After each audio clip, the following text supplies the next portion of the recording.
महाराष्ट्र सरकार में मंत्री शंभूराज देसाई हमारे साथ हैं, हमसे बात करेंगे। सर, पुणे का सबसे चर्चित मामला है जो आज पूरे भारत की नज़र उस पर है कि कैसे एक नाबालिग को शराब दी गई और उसकी वजह से इतनी बड़ी घटना हो गई। स्टेट एक्साइज डिपार्टमेंट के हेड के तौर पर आप कैसे देखते हैं कि कैसे कार्रवाई की जाए?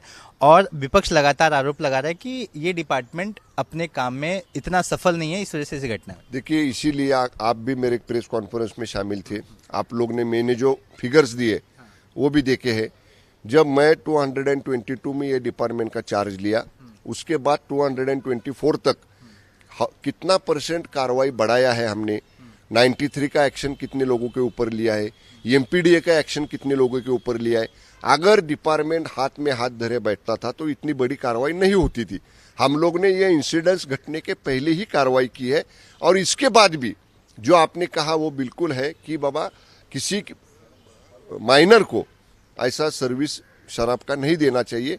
इसीलिए आर्टिफिशियल इंटेलिजेंस का नया सिस्टम का प्रेजेंटेशन मैंने कल ही लिया है।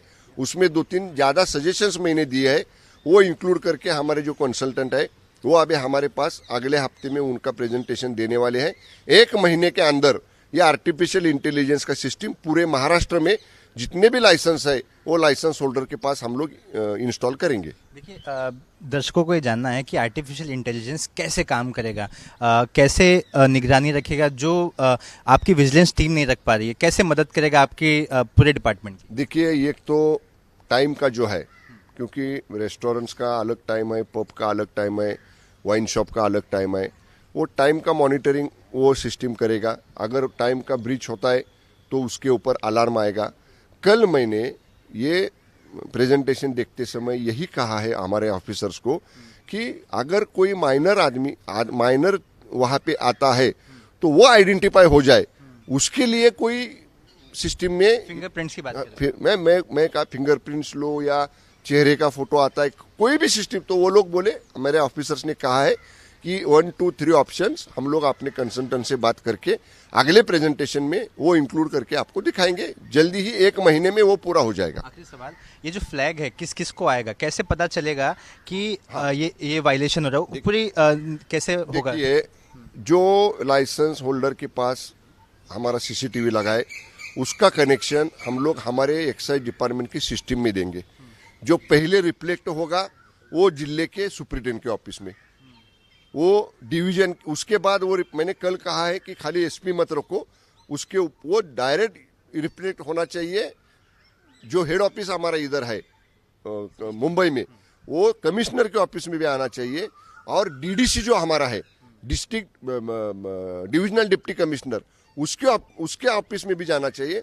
ये 3 टायर में आएगा, पहला एसपी के ऑफिस में, बाद में डीडीसी के ऑफिस में और उसके बाद कमिश्नर के ऑफिस में।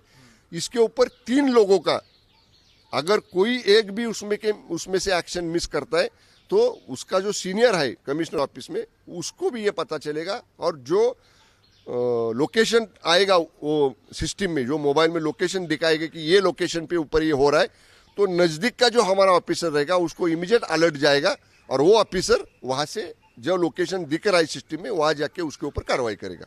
आप लोगों से क्या अपील करेंगे? कल ही मैंने कहा है हमारे सभी सुप्रिटेंडेंट लोगों को कि आपका जो पर्सनल मोबाइल नंबर है वो उसी जिले के डिस्ट्रिक्ट पब्लिसिटी ऑफिसर की तरफ से ऑल डिस्ट्रिक्ट में उसको पब्लिश करे। और आम सब लोगों को कहे कि अगर पर्सनल किसी की कोई कंप्लेंट है, किसी को भी कोई ऐसा पता चलता है तो वो लोग आके ये नंबर के ऊपर कॉल करे। हम लोग हमारे पूरी सिस्टम में एकदम ये ला रहे, क्रिस्टल क्लियर सिस्टम ला रहे। जो भी उस उधर का एसपी रहेगा वो एसपी का नंबर हर आदमी को, हर जनता के लिए उपलब्ध होगा। नाबालिग के लिए, सभी के लिए किसी भी कंप्लेंट आए, इलीगल